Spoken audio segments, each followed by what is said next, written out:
The first rays of sunrise painted the construction depot in golden hues as Captain Ibrahim Traoré's convoy approached the gates. It was 5:22 a.m. on what was supposed to be a day of celebration.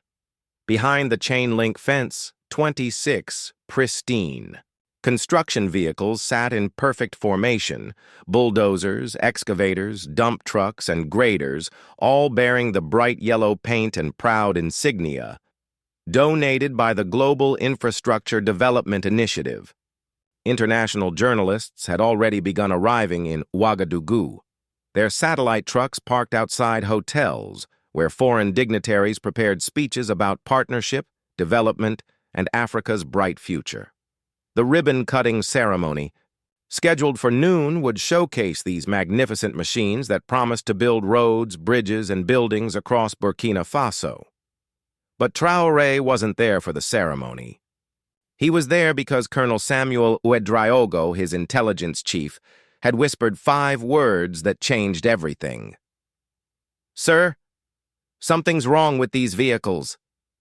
The story began 3 days earlier when Moussa Cabre, a veteran technician with 15 years of experience maintaining heavy machinery, was conducting routine pre-ceremony inspections.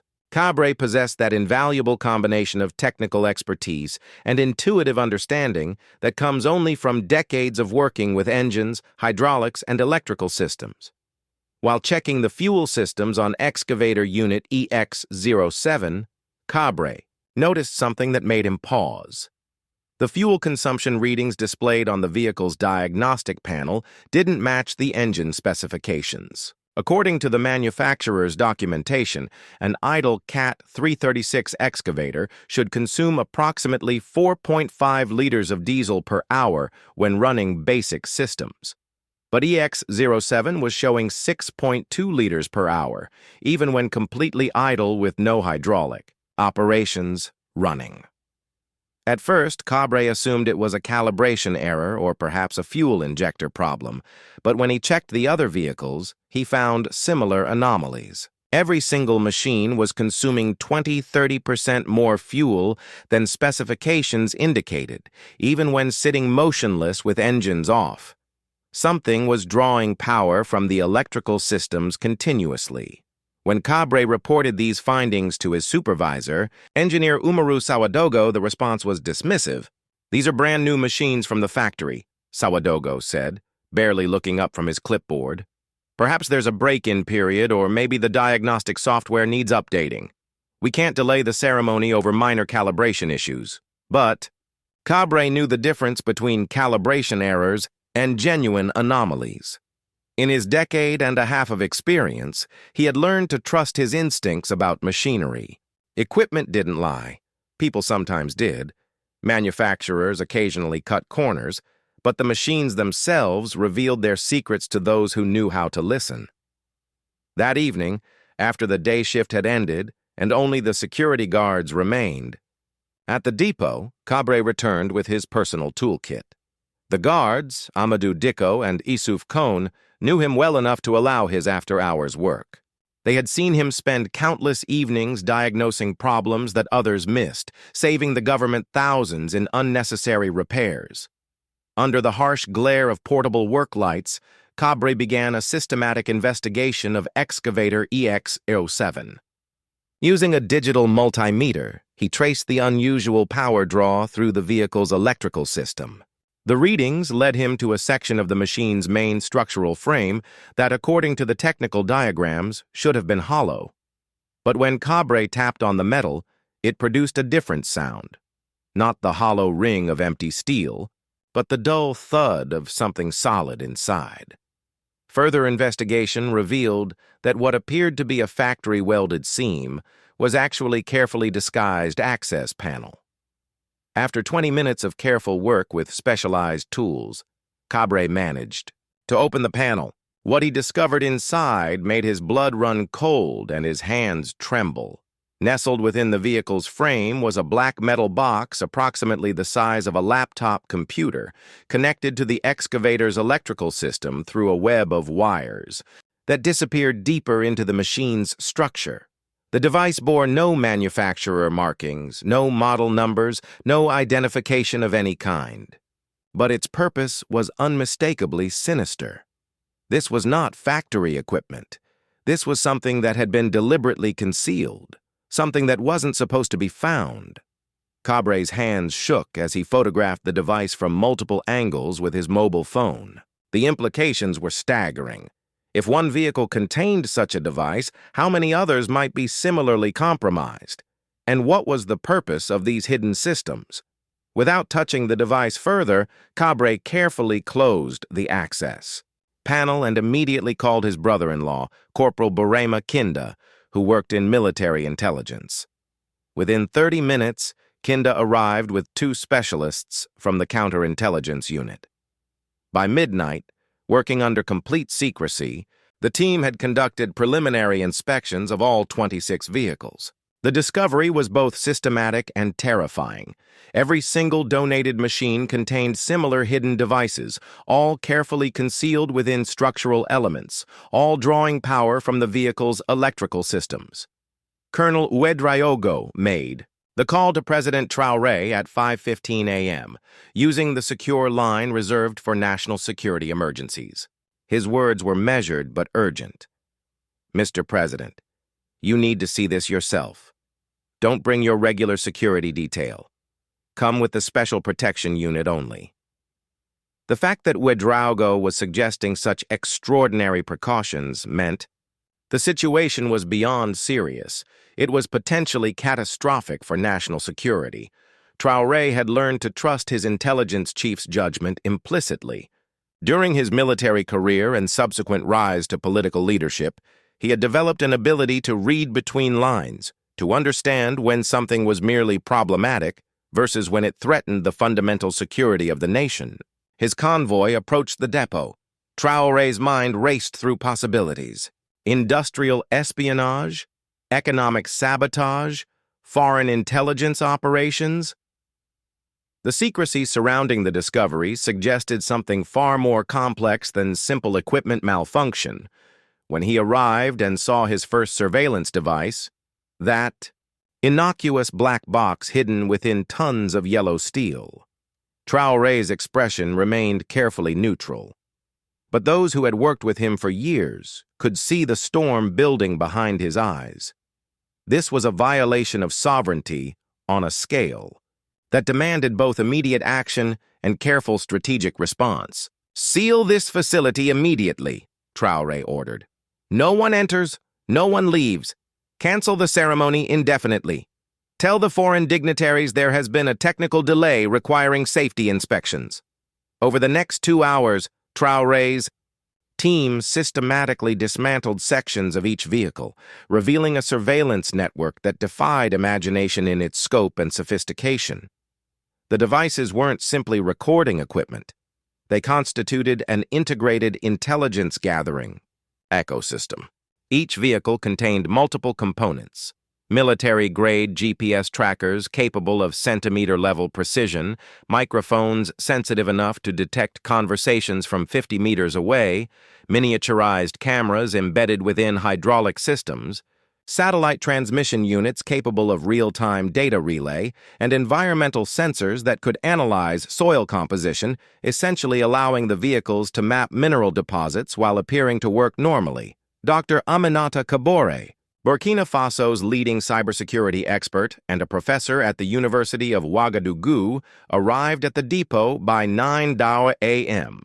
Her analysis of the discovered devices sent chills through everyone present. "Mr. President," she explained, her voice barely concealing her alarm, "these aren't simply surveillance devices. This is a complete intelligence-gathering ecosystem designed for comprehensive national penetration." The sophistication was breathtaking in its thoroughness and terrifying in its implications. The power management systems ensured the devices remained undetectable through normal battery drainage analysis. Electromagnetic shielding prevented detection by standard electronic surveillance equipment. The integration was so seamless that even thorough mechanical inspections would likely miss the devices unless inspectors knew exactly what to look for and where to find it. But the most disturbing discovery came when Dr. Traoré accessed the data storage units. Despite the vehicles being supposedly brand new, direct from the factory, the storage devices already contained hours of recorded information. The recordings included conversations from the shipping dock where workers discussed port security procedures, customs officials explaining inspection processes to colleagues, and even phone conversations from people who had simply stood near the vehicles during transport. One recording captured a telephone discussion about military troop movements in northern Burkina Faso, picked up when someone took a call while standing within 50 meters of one of the vehicles. "How long have these been active?" Traoré asked, his voice dangerously quiet. "Based on the data timestamps," Dr. Traoré replied after reviewing the files, "these systems have been operational since the moment they left the manufacturing facility. They've been spying on everyone who came near them throughout their entire journey to Burkina Faso." The implications were staggering. Every country these vehicles had passed through during shipping, Morocco, Algeria, Niger, every conversation, at every port, every inspection, at every border crossing, every security discussion, at every waypoint had been recorded, analyzed, and transmitted to unknown recipients. The transmission logs provided the most shocking revelation. The data was being routed through a series of commercial satellites to servers located simultaneously in Silicon Valley, London, and Beijing. This wasn't one country conducting espionage against Burkina Faso. This was an international consortium. President Traoré ordered an immediate investigation into the Global Infrastructure Development Initiative, the organization that had donated the vehicles. What his intelligence team discovered was a masterpiece of deception that revealed the true scope of modern technological imperialism. On paper, the Global Infrastructure Development Initiative appeared to be a legitimate charitable foundation, dedicated to helping developing nations build critical infrastructure. Its website showcased completed projects across Africa and Asia, featured testimonials from grateful officials, and displayed financial transparency reports that seemed to demonstrate responsible use of donated funds. In reality, the organization was an intelligence front funded by a complex web of sources. The investigation revealed shell companies within shell companies, fake charities funding real businesses, and legitimate corporations unknowingly providing cover for intelligence operations. The funding ultimately traced back to intelligence agencies, defense contractors, and multinational mining corporations from at least 5 different countries, each contributing to the donation in exchange for access to the intelligence gathered. The lead organization was Prometheus Defense Systems, ostensibly a British firm specializing in dual-use technology solutions. CEO Richard Blackwood, a former MI6 officer who had transitioned into private intelligence contracting, had personally overseen the development of the surveillance integration technology. His company's specialty was creating equipment that appeared civilian but contained military-grade intelligence gathering capabilities. The Chinese involvement came through Harmony Construction Limited, a state-owned enterprise that had manufactured the vehicles at suspiciously low cost. Chinese officials had insisted on handling all manufacturing internally, claiming quality control concerns. In reality, they were installing their own surveillance packages alongside the Western systems, creating vehicles that were essentially double agents spying simultaneously for both Eastern and Western intelligence services. The French contribution was more subtle but equally insidious. A French NGO called Bridges for Africa had facilitated the donation, handling all paperwork, logistics, and diplomatic coordination. The organization's director, Marie Duchamp, was later revealed to be a former DGSE officer who maintained extensive ties to French intelligence. For over a decade, her organization had been systematically identifying infrastructure development needs across African countries, ostensibly for humanitarian purposes, but actually for mapping targets for surveillance operations. As the full scope of the conspiracy emerged, President Traoré made a decision that shocked his advisors. Instead of immediately exposing the surveillance network through diplomatic channels, He would allow the planned ceremony to proceed, but with a devastating twist. Prepare a comprehensive presentation, he instructed Dr. Caboret. Every device, every recording, every piece of evidence. I want the world to see exactly what was hidden inside these so-called gifts. His security team expressed serious concerns. Sir, if we expose this publicly with international media present, there will be immediate retaliation. These are powerful countries, influential corporations, major intelligence agencies. The diplomatic and economic consequences could be severe. Let them retaliate, Traoré replied, his voice carrying the weight of absolute conviction. Every retaliatory action they take will only validate what we're revealing today. They prefer to operate in shadows and secrecy. We're going to drag them into the harsh light of international scrutiny. As noon approached, the depot filled with distinguished guests who believed they were attending a celebration of international cooperation. French Ambassador Philippe Moreau smiled and shook hands with local officials, discussing future development partnerships. American Deputy Chief of Mission James Patterson chatted enthusiastically about strengthening bilateral ties. Chinese commercial attaché Liu Wei posed for photographs with the impressive construction vehicles. None of them suspected that their carefully orchestrated ceremony was about to become an international incident that would reshape global discussions about technology transfer, development aid, and national sovereignty. President Traoré arrived precisely at noon, dressed in his formal military uniform, his expression revealing nothing of the bombshell he was about to detonate. He moved through the crowd with practiced diplomatic grace, shaking hands with foreign dignitaries, thanking them for their attendance, and taking his position at the podium overlooking the 26 vehicles. The assembled crowd quieted expectantly, anticipating the usual ceremonial speech about partnership, progress, and mutual cooperation between nations. Ladies and gentlemen, distinguished guests, representatives of the international community, Traoré began, his voice carrying clearly across the depot.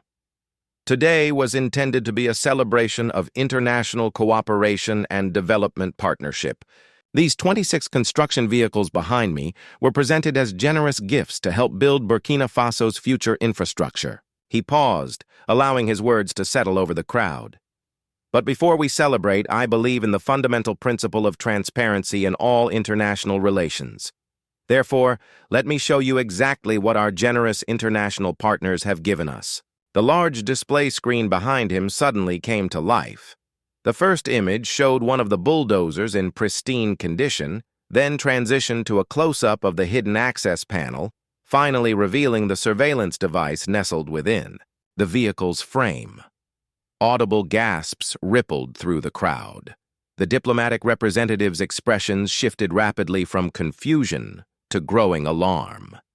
Every single one of these construction vehicles, Traoré continued with deadly calm, contains a sophisticated integrated surveillance system, GPS tracking devices, highly sensitive microphones, concealed cameras, satellite data transmission units, and environmental analysis sensors. These are not construction vehicles donated for infrastructure development. They are mobile intelligence gathering platforms designed to spy on our nation while pretending to build it. French Ambassador Moreau stepped forward, his face flushed with indignation. Mr. President, this is absolutely preposterous. These are standard construction vehicles with normal operational electronics. Any additional components are simply for operational efficiency and equipment monitoring. Indeed? Traoré responded, nodding to Dr. Caboret, who activated an audio recording. The ambassador's own voice filled the depot speakers, captured by one of the surveillance devices during what he had believed to be a secure conversation with his intelligence attaché. We need to ensure these vehicles are deployed to the most strategically valuable locations first, the government district, military installations, and major infrastructure projects. The intelligence value will be maximized if we can position them near sensitive facilities during the construction phase. Ambassador Moreau's face went pale as he heard his own words played back to the international audience. He stepped backward, reaching for his mobile phone, undoubtedly to contact his embassy for immediate damage control instructions. But there is considerably more evidence to examine, Traoré continued relentlessly. The screen displayed complex diagrams showing data transmission pathways, server locations across 3 continents, and the intricate corporate structures that had facilitated the operation. This donation was funded through a conspiracy involving intelligence agencies and defense corporations from Britain, the United States, France, China, and Germany. Each participating nation was promised access to all intelligence gathered. Our construction sites would have become their listening posts. Our infrastructure development would have become their comprehensive surveillance operation. Chinese attaché Liu Wei began moving quietly toward the exit. But Traoré called out, "Mr. Liu, surely you want to see what your government contributed to this international cooperation." The screen showed detailed technical specifications of the Chinese surveillance components, which were even more advanced than their Western counterparts. Your government installed quantum encryption systems on your devices, believing no one could decrypt the transmissions. You were mistaken. American Deputy Chief of Mission Patterson maintained his diplomatic composure, but was clearly calculating. Response strategies. President Traoré, if there has been some technological misunderstanding about the equipment in these vehicles, I'm confident we can resolve any concerns through proper diplomatic channels. Misunderstanding? Traoré interrupted, activating another recording. Patterson's voice emerged from the speakers, captured during what he had believed to be a secure encrypted call with CIA headquarters. The vehicle deployment will provide significantly better ground-level intelligence than our current satellite coverage. We'll have real-time access to conversations, movement patterns, and infrastructure development plans. The operation should yield actionable intelligence within the first month of deployment. The international journalists present were frantically taking notes and broadcasting live updates to their news organizations worldwide. This wasn't simply a diplomatic protest. This was a major international intelligence scandal unfolding in real time with full documentation. But perhaps the most significant discovery, Traoré continued, his voice now carrying a tone of cold fury, is what these surveillance devices have already collected during their journey to Burkina Faso. The screen displayed a comprehensive map showing thousands of data collection points from the manufacturing facilities to the depot. These vehicles have been recording conversations, mapping facilities, and identifying security vulnerabilities in every country they pass through. During transport, Morocco, Algeria, Niger. Your security has been systematically compromised by these donations simply passing through your territory. Representatives from neighboring countries who had come to observe the ceremony were now frantically making phone calls to alert their governments. The gift to Burkina Faso had actually been conducting espionage operations against half of the African continent. The revelation caused an immediate uproar among the African diplomatic representatives. What had appeared to be a generous donation to one country was revealed as a comprehensive intelligence operation targeting an entire region. Now let me show you who is personally responsible for this violation of African sovereignty, Traoré announced. The screen displayed internal corporate documents, financial transaction records, and intercepted email communications. Richard Blackwood's connection to American intelligence services, Harmony Construction's direct links to Chinese military intelligence, and the French NGO's funding from Direction Générale de la Sécurité Extérieure were all laid bare with supporting documentation. Mr. Richard Blackwood, CEO of Prometheus Defense Systems, personally oversaw the installation of these surveillance devices, Traoré announced as a photograph appeared showing Blackwood at the manufacturing facility, examining one of the concealed surveillance units. He was paid 15 million euros for orchestrating this operation. Here are his banking records. The public display of such private financial information was legally questionable, but the criminal conspiracy it exposed was far more serious than any privacy violation. Photographs of Marie Duchamp meeting with known French intelligence officers appeared on screen. Madame Marie Duchamp, Director of Bridges for Africa, identified our infrastructure development needs not to help us, but to help foreign intelligence agencies target us for surveillance. Her organization has been systematically mapping African infrastructure capabilities for over a decade, selling that information to the highest bidders in intelligence markets. Ambassador Moreau was now practically running toward his official vehicle, but Traoré wasn't finished with his comprehensive exposure. These vehicles were supposed to build our roads and bridges. Instead, they would have mapped our country for resource exploitation. They were supposed to construct our government buildings and schools. Instead, they would have installed permanent surveillance systems. They were supposed to develop our nation's infrastructure. Instead, they would have developed detailed intelligence, assessments for our adversaries. He paused, allowing the full weight of the betrayal to settle over the crowd. To our international partners who provided these vehicles, I have an important message. We are keeping them. The diplomatic representatives looked shocked at this unexpected announcement. Not for construction purposes, obviously, but as evidence of international intelligence crimes against African sovereignty. Every surveillance device, every recorded conversation, every byte of collected data will be preserved. Some will be displayed in our National Intelligence Museum so future generations can understand how modern technological colonialism operates. Some will be provided to international courts as evidence of systematic espionage, and some will be studied by our engineers so we can detect and defeat future surveillance attempts. Furthermore, President Traoré announced, any company involved in this conspiracy is permanently banned from operating within Burkina Faso. Their existing assets will be frozen pending comprehensive investigation. Their personnel have 48 hours to leave the country. American Deputy Chief of Mission Patterson stepped forward, making one final attempt at damage control. President Traoré, these are extremely serious accusations that could destroy decades of carefully built partnership and cooperation. You may be making irreversible decisions based on what could ultimately prove to be misunderstandings about the technology. Partnership? Traoré's voice rose for the first time during the presentation. You install military-grade surveillance devices in construction equipment and call it partnership. You record our private conversations and call it cooperation. You map our natural resources for exploitation and call it development assistance. He turned to face Patterson directly. No, Mr. Patterson, what's being destroyed today isn't genuine partnership. It's the carefully maintained illusion of partnership that concealed systematic exploitation.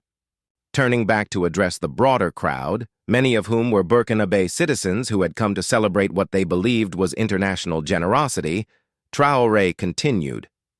To my fellow citizens, this revelation demonstrates why national sovereignty must be actively defended in the modern era.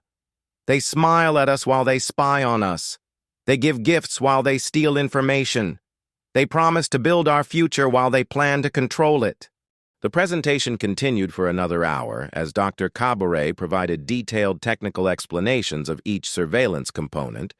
Colonel Ouedraogo outlined the comprehensive intelligence these devices could have gathered, and economic analysts calculated the potential losses if the operation had succeeded, not just in stolen information, but in compromised negotiations, exposed strategies, and revealed natural resources. The international media response was immediate and explosive. Within minutes of the live broadcasts, headlines around the world announced the surveillance scandal. Global stock markets reacted instantly to the revelations. Prometheus Defense Systems lost 40% of its market value within an hour. Harmony Construction was suspended from trading on the Hong Kong exchange. The French government called an emergency cabinet meeting to address the crisis. But the most significant reactions came from other African nations. Within hours of Traoré's presentation, 6 countries announced they would conduct comprehensive inspections of all donated equipment from international sources. The results were immediately disturbing. Nigeria discovered similar surveillance devices in water purification systems donated by affiliated organizations. Kenya found sophisticated listening equipment in donated medical devices at 3 major hospitals. Ghana uncovered surveillance technology in educational computers provided by related charitable foundations. Tanzania revealed tracking systems in agricultural equipment donated for rural development programs. The domino effect spread rapidly across Africa and beyond. What had started with 26 construction vehicles in Burkina Faso was revealing a continent-wide surveillance network of unprecedented scope. Every international donation became suspect. Every development project required scrutiny. Every partnership demanded verification. Within 72 hours, 14 African countries had discovered surveillance equipment in donated technology. The systematic nature of the intelligence operation became undeniable. This wasn't isolated espionage. It was coordinated technological imperialism disguised as humanitarian assistance. The psychological impact was profound and lasting.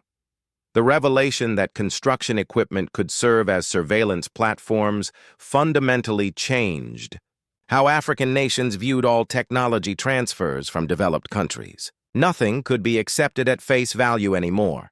Everything required thorough inspection.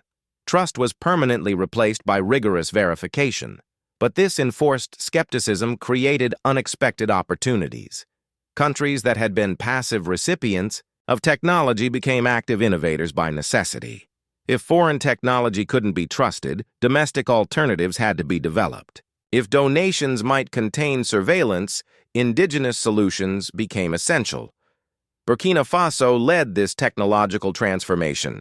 The National Technology Institute, established at the site where the 26 vehicles had been inspected, became a center of innovation and learning.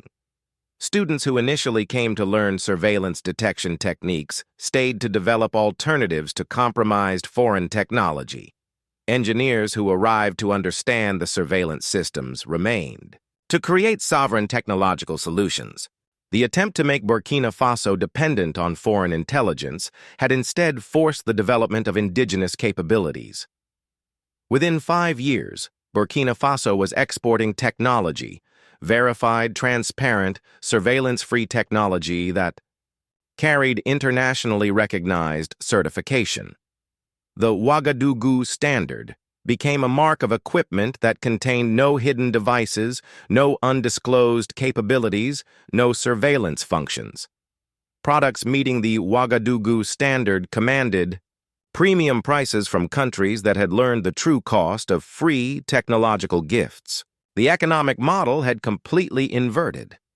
Instead of accepting donated equipment that stole data worth billions, nations were now purchasing certified equipment that protected sovereignty.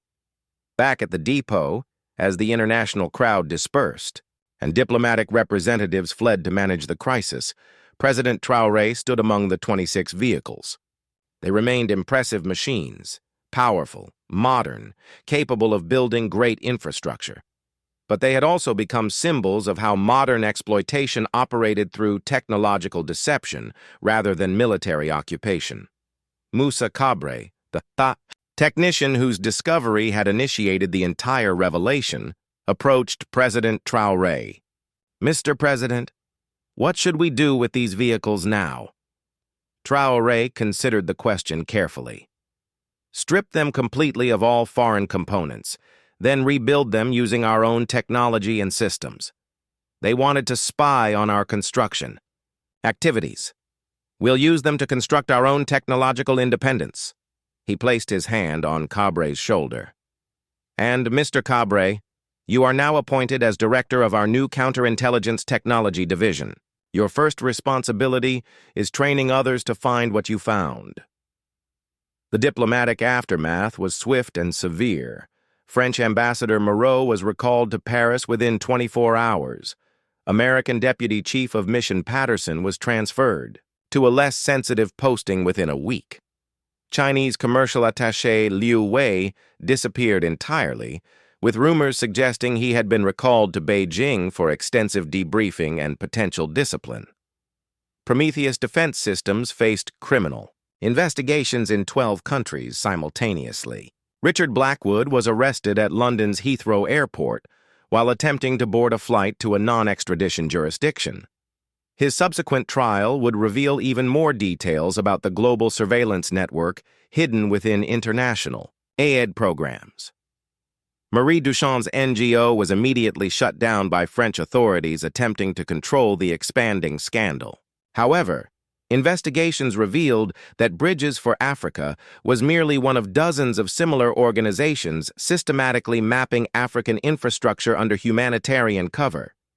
The technology companies involved initially claimed ignorance, insisting they were merely manufacturers who couldn't control how their products were ultimately used. However, leaked internal communications revealed they had specifically designed concealment systems to avoid detection, proving they knew exactly what they were building and for what purpose. The revelation fundamentally changed international relations between developed and developing nations. Trust, once broken on such a massive scale, couldn't be easily rebuilt. Countries caught conducting technological espionage found their soft power, carefully cultivated through decades of aid and development assistance, completely evaporated. Burkina Faso expelled 14 diplomats identified as intelligence officers operating under diplomatic cover. Other African nations followed suit, and within a month, over 100 Western and Chinese intelligence officers had been expelled from Africa. But the real victory was psychological and strategic. The discovery proved that modern surveillance could be detected, exposed, and defeated. The assumption that developing nations were easy targets for technological espionage had been permanently shattered. New international partnerships emerged based on different principles. Technology transfer now required complete source code disclosure. Equipment donations had to include full inspection rights. Development assistance demanded absolute transparency about capabilities and limitations. President Traoré's most significant long-term contribution was creating the African Court for Economic and Technological Sovereignty. If existing international law couldn't adequately protect African nations from technological espionage, Africa would develop its own legal frameworks and enforcement mechanisms. The court's first case would be the 26 construction vehicles, establishing legal precedents for technological sovereignty that would influence international law for decades. The evidence was overwhelming. Every surveillance device cataloged, every recorded conversation transcribed, every data transmission traced to its destination. Legal experts from across Africa contributed to building an ironclad prosecution that would serve as a template for future cases. The case files filled entire rooms, creating a comprehensive record of how modern technological imperialism operated. Even as legal proceedings began, the surveillance attempts continued through other methods. Satellite surveillance of Burkina Faso increased dramatically. Cyber attacks targeted government networks with unprecedented frequency. Economic pressure was applied through commodity price manipulation. But each attack only validated President Traoré's central argument. If Burkina Faso was genuinely unimportant, why were powerful nations making such desperate efforts to spy on it? If African resources were truly worthless, why such elaborate schemes to map and monitor them? If sovereignty didn't matter, why such anger when it was successfully asserted? The 26 vehicles became powerful cultural symbols throughout Africa and beyond. Artists created sculptures inspired by them, depicting construction equipment with mechanical eyes and electronic ears, building with one hand while stealing information with the other. Musicians composed songs about gifts that spy and donations that deceive. The story entered folklore as a cautionary tale about examining gifts carefully, trusting but verifying, and maintaining vigilance against those who smile while they scheme. In schools across Burkina Faso, children learned about the spy dozers, a simple but profound lesson that generosity could hide dangerous agendas, charity could conceal conspiracy, and development assistance could disguise dependency creation. The technical analysis of the surveillance devices continued yielding surprises for years. Some contained technology that officially didn't exist outside classified military applications. quantum processors capable of breaking commercial encryption, ground-penetrating sensors that could detect mineral deposits 100 meters underground, and artificial intelligence systems that could predict behavioral patterns from collected data. These discoveries raised uncomfortable questions about what other advanced capabilities powerful nations possessed but weren't publicly acknowledging, and what they planned to do with intelligence gathered through such sophisticated means. Documents recovered from Prometheus defense systems revealed that the intelligence wasn't solely for government use. It was being systematically sold to multinational corporations. Mining companies would know exactly where to explore for resources. Agricultural corporations would understand which lands to target for acquisition. Technology companies would comprehend infrastructure needs before governments recognized them themselves. This was economic warfare disguised as charitable assistance. The construction vehicles would have built the very roads that carried away natural resources, constructed bridges that enabled more efficient exploitation, and erected buildings that housed foreign-controlled operations, all while gathering intelligence to make that exploitation increasingly efficient. The Chinese involvement proved particularly insidious. Their surveillance devices weren't just collecting intelligence, they were designed to create technological dependencies. The vehicle's operating systems required regular Chinese software updates. GPS systems functioned only with Chinese satellite networks. Diagnostic tools connected exclusively to Chinese servers.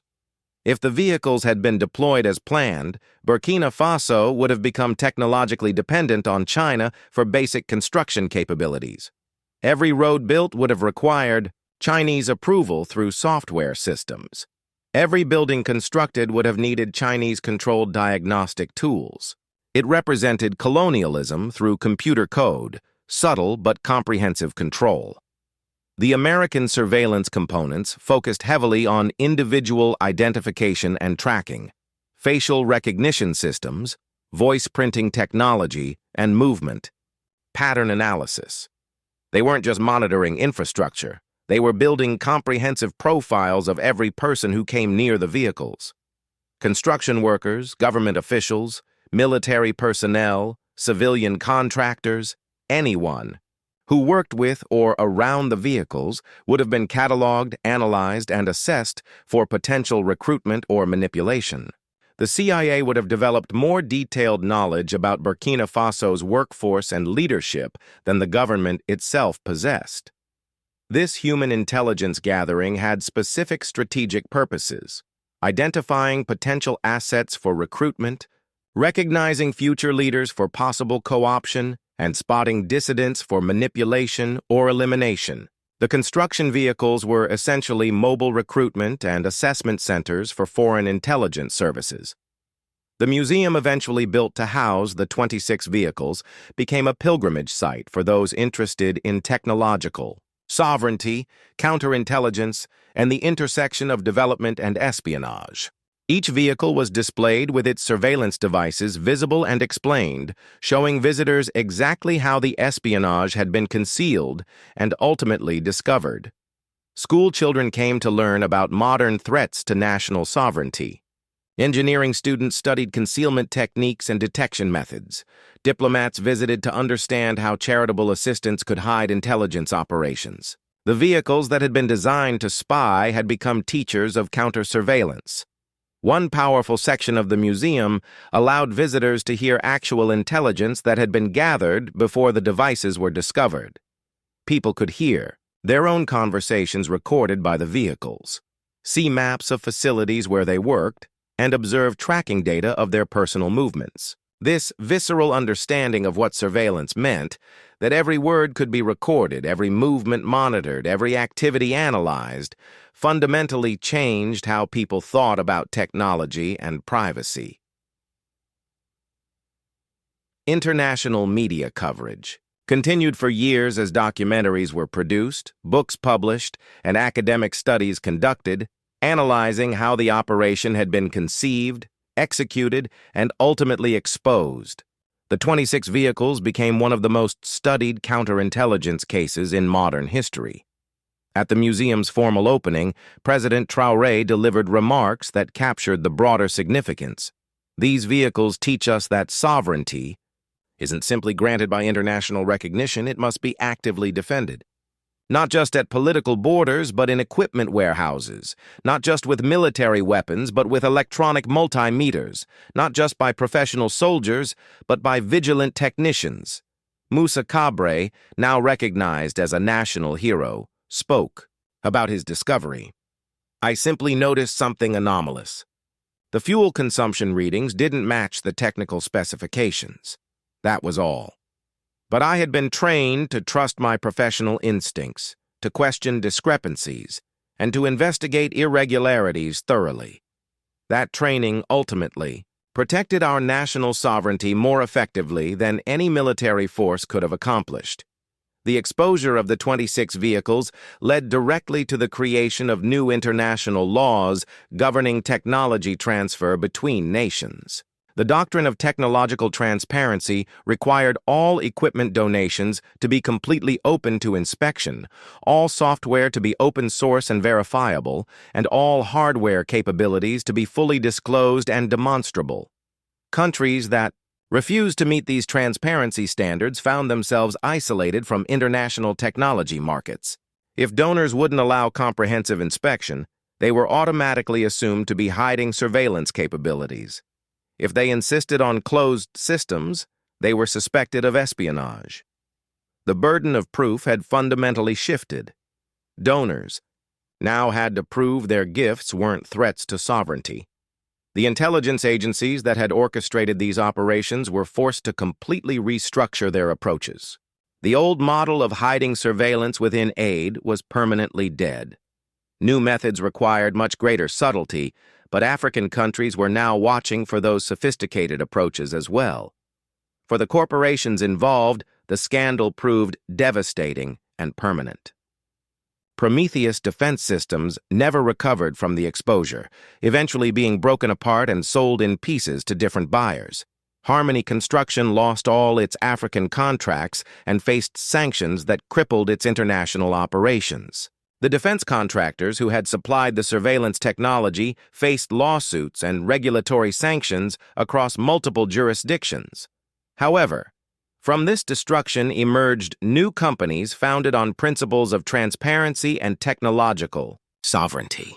African technology firms began manufacturing construction equipment without hidden capabilities, developing open-source software that couldn't conceal surveillance functions, and creating transparent hardware that could be fully inspected and understood. The 26 vehicles had inadvertently triggered a technological renaissance across Africa. The necessity of detecting surveillance had created expertise in advanced electronics. The requirement to verify equipment had developed sophisticated inspection capabilities. The determination to prevent future espionage had built world-class defensive technologies. 20 years after the discovery, African countries had become global leaders in counter-surveillance technology, exporting detection equipment and verification services worldwide. The continent that had been targeted for systematic espionage had transformed into the primary source of protection against it. The students had indeed become the teachers. The construction vehicles themselves, after being completely stripped of foreign technology and rebuilt with African-designed systems, finally fulfilled their original purpose. They built roads that weren't monitored, constructed bridges that weren't surveilled, and erected buildings that weren't compromised. Every structure built with these vehicles carried a commemorative plaque, built by vehicles that tried to spy but taught us to see. This served as a permanent reminder that vigilance was essential, that sovereignty required constant defense, and that technological gifts could carry dangerous intentions. The children who grew up after the revelation thought differently about technology than previous generations. They didn't accept black box systems without question. They demanded transparency in all electronic devices. They questioned every software update and verified every piece of hardware. This skepticism wasn't paranoia, it was wisdom earned through experience. When the next generation of potentially compromised donations arrived, quantum computers, biotechnology, equipment, artificial intelligence systems, African nations were prepared. Every circuit was examined, every algorithm analyzed, every capability thoroughly verified. Some international observers criticized this approach as excessive caution that would slow technological adoption and economic development. But then another surveillance network would be discovered, another espionage operation exposed, another sovereignty violation prevented. Each new discovery validated the vigilance that had begun with those 26 vehicles. The phrase "check for 26" became international shorthand for inspecting hidden agendas, looking for concealed purposes, and verifying true intentions behind apparent generosity. In intelligence schools worldwide, the case was studied as both operational failure and educational success, a failure of covert surveillance, but a success in demonstrating that human awareness could defeat the most sophisticated technology. This led to new doctrine in intelligence services globally. The weakest link in any surveillance operation wasn't the technology itself, but the human factor. Someone would always notice anomalies if they were trained to look. Someone would always question discrepancies if they were encouraged to investigate. Someone would always discover irregularities if they possessed the courage to report them. For Burkina Faso, the 26 vehicles had been transformative not in construction, but in consciousness. The nation that had almost been surveilled into technological submission had instead achieved sovereignty through systematic suspicion. The vehicles intended to spy had taught an entire population to see clearly. As the 40th anniversary of the discovery approached, the last of the original vehicles was still operational, completely rebuilt with verified technology. It was chosen for one final symbolic project, breaking ground for a new technology institute where future generations would learn to protect sovereignty through innovation. At the groundbreaking ceremony, President Traoré, now elderly but still intellectually sharp, personally operated the vehicle. As he moved the first Earth, he reflected, "This vehicle once contained devices meant to steal our future. Now it builds the place where we'll create that future ourselves. That represents the fundamental difference between sovereignty and surveillance. One builds genuine progress, the other steals potential." The crowd applauded, but the real recognition came from across Africa, where similar institutes were being established, where sovereignty was being actively defended, and where technology was being democratized rather than weaponized. The story could have ended very differently. The vehicles could have been deployed without detection. The surveillance could have succeeded completely. The intelligence could have been gathered systematically for years. Burkina Faso could have become completely transparent to its exploiters, with every conversation monitored, every movement tracked, and every resource mapped and cataloged for extraction. But one technician noticed unusual fuel consumption patterns. One person questioned a technical anomaly. One investigation revealed a massive conspiracy. From that single discovery, an entire continent learned to defend itself against modern technological imperialism. The 26 construction vehicles now sit in museums, schools, and institutes across Burkina Faso as silent testimony to attempted surveillance and successful sovereignty. They were designed to build infrastructure while stealing secrets. Instead, they built awareness while revealing the true intentions of their donors.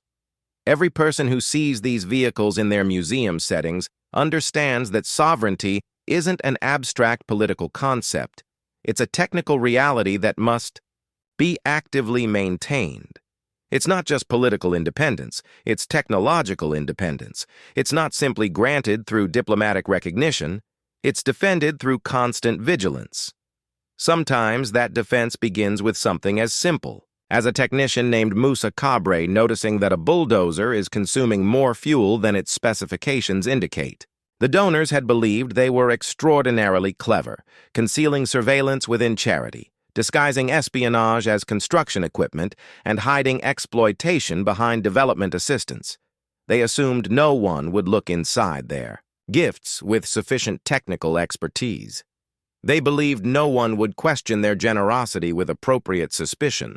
They were confident no one would discover their conspiracy through systematic investigation. Their assumptions proved catastrophically wrong. They had underestimated African technical competence, intellectual capability, and moral determination. They had assumed technological sophistication automatically meant successful surveillance.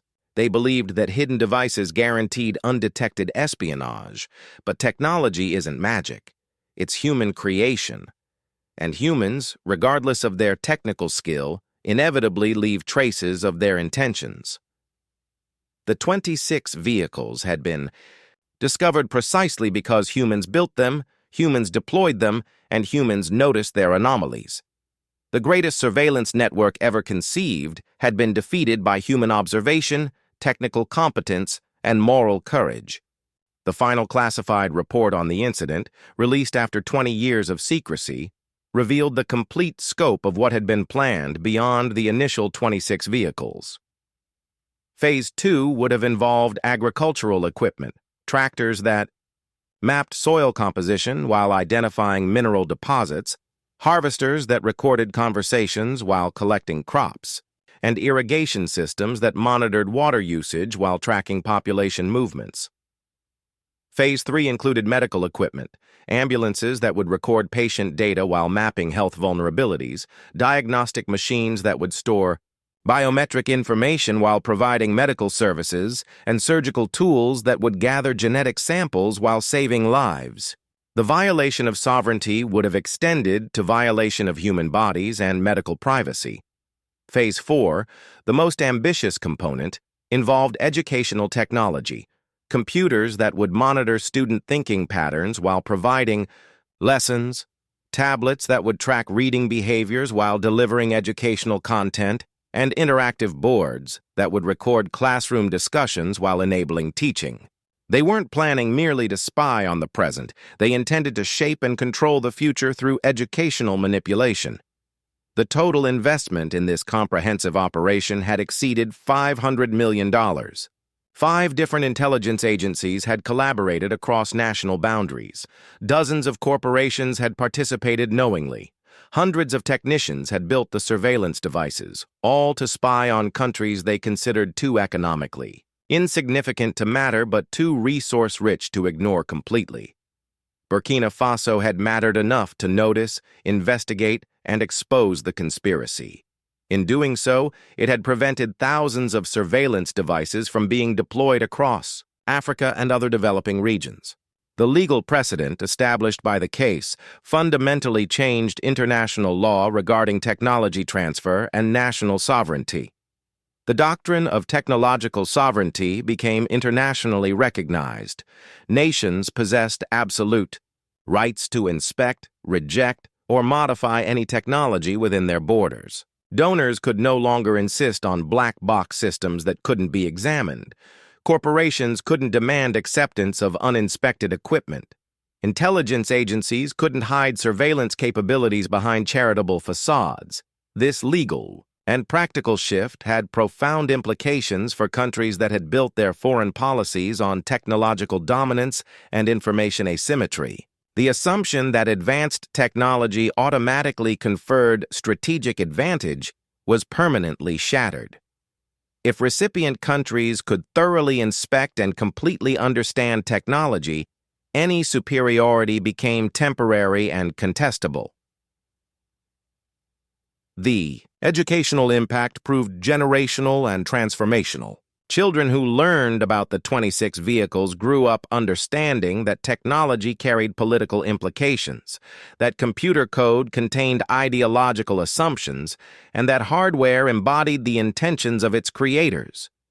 They became citizens who systematically questioned software updates, rigorously verified system capabilities, and consistently demanded transparency in all technological interactions. Universities created new academic departments focused specifically on technological sovereignty, where students learned not just how to use technology effectively, but how to understand it completely. The Cabre method, named after the technician who discovered the first surveillance device, became standard training in technical education programs worldwide. It emphasized systematic anomaly detection, thorough investigative processes, and courageous reporting of discoveries regardless of potential consequences. countries across the developing world began requiring comprehensive sovereignty audits of all imported technology. These audits extended far beyond basic functionality to examine underlying purposes, investigate hidden intentions, and verify complete allegiance to user interests rather than manufacturer agendas. Technology was no longer trusted by default. It had to earn credibility through demonstrated transparency. This fundamental shift created entirely new industries and economic opportunities. Sovereignty verification became a recognized profession with specific training and certification requirements. Technology auditing became essential for any organization handling sensitive information. Security through transparency became a viable and profitable business model. The attempt to create technological dependency through hidden surveillance had, paradoxically, created a thriving economy of counter-surveillance expertise and transparent technology development. Companies that adapted successfully to this new reality by providing genuinely open-source systems, completely transparent hardware, and thoroughly verifiable software found eager and expanding markets globally. The old powers didn't simply abandon their surveillance ambitions. If they couldn't spy through construction vehicles, they attempted other methods: increased satellite surveillance, intensified cyber attacks, and more sophisticated economic pressure through market manipulation. However, each new attempt only further validated Burkina Faso's foundational principle of constant vigilance. If the country was truly as geopolitically irrelevant as claimed, why were powerful nations making such desperate and expensive efforts to monitor it? If African resources were actually as economically worthless as suggested, why such elaborate schemes to map and catalog them? If national sovereignty didn't really matter in the modern world, why such intense anger when it was successfully asserted and defended? The answer was fundamentally simple. Burkina Faso had demonstrated something more strategically valuable than any natural resource: that sophisticated surveillance could be detected, exposed, and defeated through human intelligence and technical competence. It had proven that David could still defeat Goliath if David remained sufficiently alert and technically competent. The 26 vehicles ultimately became powerful symbols not just of attempted surveillance, but of successful resistance against technological imperialism. They appeared on national currency, in public monuments, and in artistic representations throughout Africa. They represented the precise historical moment when Burkina Faso declared its absolute refusal to be watched, mapped, or controlled without consent. More importantly, they represented the democratization of advanced technology and the end of surveillance as an exclusive privilege of powerful nations. No longer was sophisticated technology the monopoly of imperial powers. No longer was systematic surveillance the unchallenged right of intelligence agencies. No longer was national sovereignty limited to countries with extensive satellite networks and massive defense budgets. The construction vehicles, completely stripped of surveillance devices and rebuilt with verified sovereign technology, eventually constructed exactly what they were originally supposed to build: roads connecting communities, bridges spanning natural obstacles, and buildings housing essential services. But their most important construction was less tangible. They built confidence that technology could serve rather than surveil, that development could proceed without surveillance, and that progress was possible without sacrificing sovereignty. Every infrastructure project completed using these vehicles carried special historical significance. This wasn't merely construction, it was sovereign construction.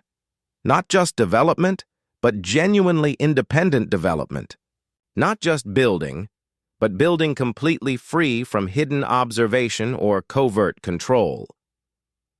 The story of the 26 vehicles passed into permanent historical memory as a lesson that remained perpetually relevant. Every new technology brought new possibilities for surveillance, observation, and control.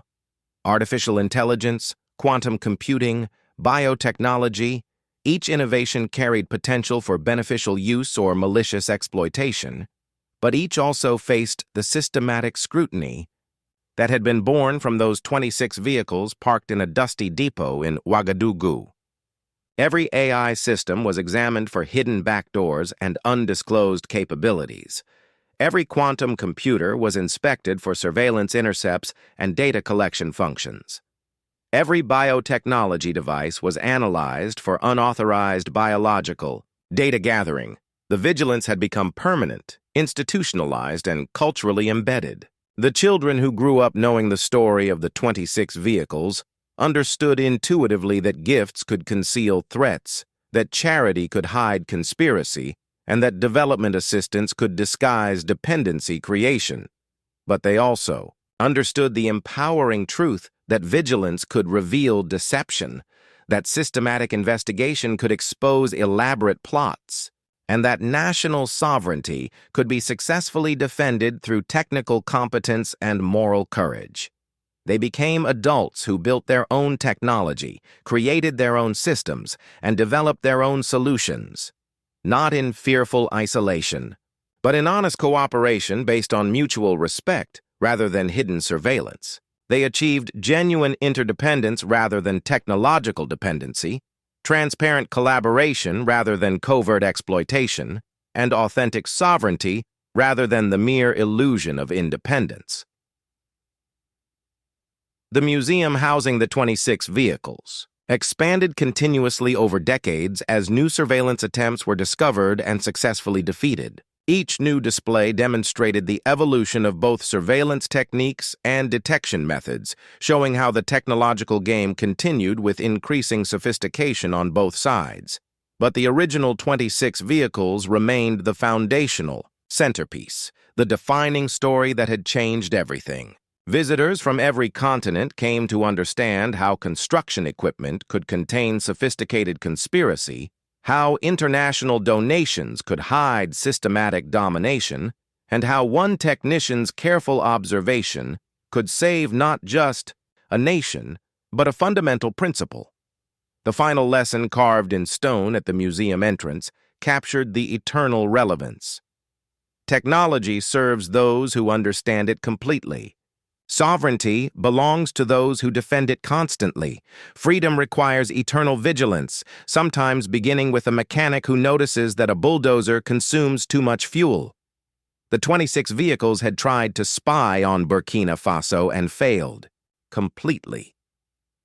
In their failure, they had taught the world how to see clearly, how to detect deception systematically, and how to defend sovereignty effectively. Their greatest value lay not in any construction they might have accomplished, but in the permanent consciousness they had created, a lasting inheritance of technological vigilance passed from generation to generation.